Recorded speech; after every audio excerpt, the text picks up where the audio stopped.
తిరుపతి జిల్లా శ్రీకాళహస్తిలో పోలీసులపై దాడి ఘటన తీవ్ర కలకలం రేపింది. శ్రీకాళహస్తి 1 టౌన్ హెడ్ కానిస్టేబుల్ రమణపై జితేంద్ర, అచ్చి శ్రీనివాసులు అనే యువకులు దాడికి తెగబడ్డారు. రైల్వే స్టేషన్లో ల్యాప్టాప్ చోరీ ఫిర్యాదుపై హెడ్ కానిస్టేబుల్ రమణయ్య వెళ్తుండగా మార్గమధ్యంలో ఒక రోడ్డు ప్రమాదాన్ని గుర్తించారు. ప్రమాదంలో గాయపడిన వారిని ఆసుపత్రికి తరలించారు. అనంతరం ప్రమాదానికి కారణమైన వాహనాలకు తాళాలు వేసి పోలీస్ స్టేషన్కు రావాలని నిందితులకు సూచించారు. అయితే శ్రీనివాసులు అనే యువకుడు కానిస్టేబుల్ తో వాగ్వాదానికి దిగి కత్తితో పొడిచేందుకు ప్రయత్నించాడు.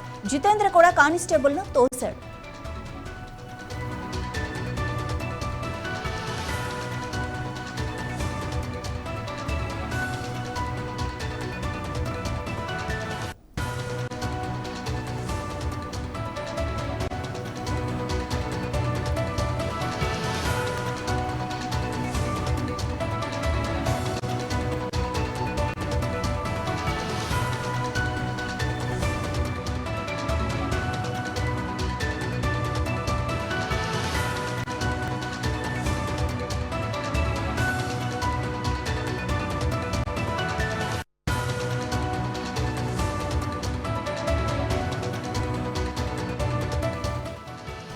ఈ ఘటనపై వేగంగా స్పందించిన పోలీసులు నిందితులు జితేంద్ర, అచ్చి శ్రీనివాసులను అరెస్టు చేశారు.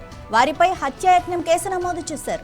అనంతరం నిందితుడు అచ్చి శ్రీనివాసులు చేతికి బేడీలు వేసి శ్రీకాళహస్తి వీధుల్లో ఊరేగించారు. తర్వాత కోర్టులో హాజరుపరిచారు.